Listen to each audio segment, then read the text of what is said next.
Hi, Floyd here. Another story. Christine and I had been in Austria for about a year. We got a phone call from one of our elders in Portland saying he'd like me to connect with a young group of people in Vienna who had a very interesting ministry, and they were wondering if I would come for 3 or 4 days and just spend those days teaching them the Bible. Well, we were learning German. At the end of a year, our German wasn't, it was doing well. We're making progress. But we take a break, fine. So we put the kids in the car and we drove to meet this team of young people. They were in some way, shape, or form involved in missions. We didn't know what, but they wanted to hear the Bible, so fine.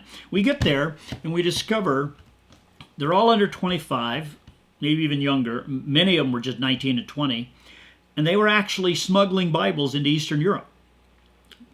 Okay? As we got pulled into that ministry, if you will, they asked us if we would sign ownership for one of their vans.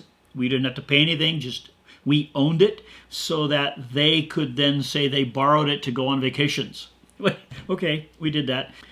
As we got to know the particular team leader, and we never knew their names, they had their names changed just for security reasons. This one particular team leader was very funny.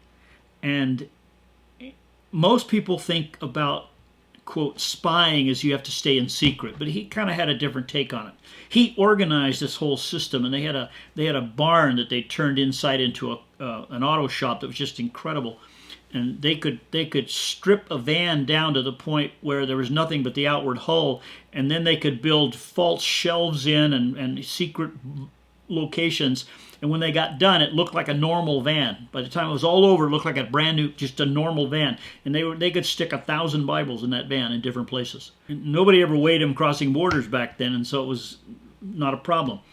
Well, his way of crossing into a border to not draw attention to him driving a van that might contain some contraband, because Bibles were illegal in most of those communist countries, he would dress up in a Hawaiian shirt and kind of a cowboy hat and a big camera around his front and gaudy clothing.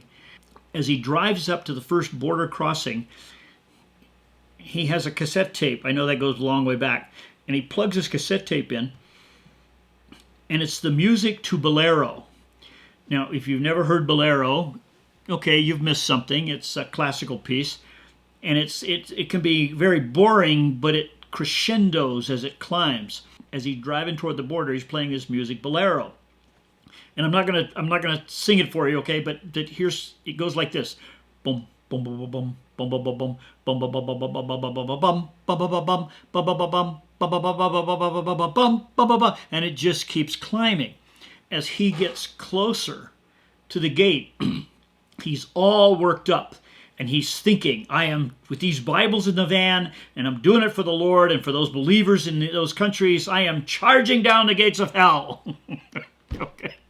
So when he gets through the first border and into the communist border, he turns the music up so it's loud. And he's sitting behind the wheel, bouncing around with the music and this big camera like a tourist.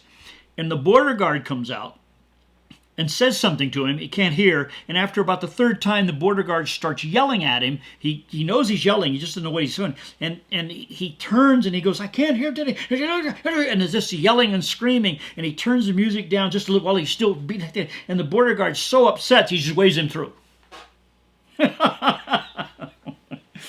I don't know how many vans of 1,000 Bibles he got in by playing Bolero and looking like a tourist. But that was really brilliant. Hope you enjoyed that story. See you next time. Bye.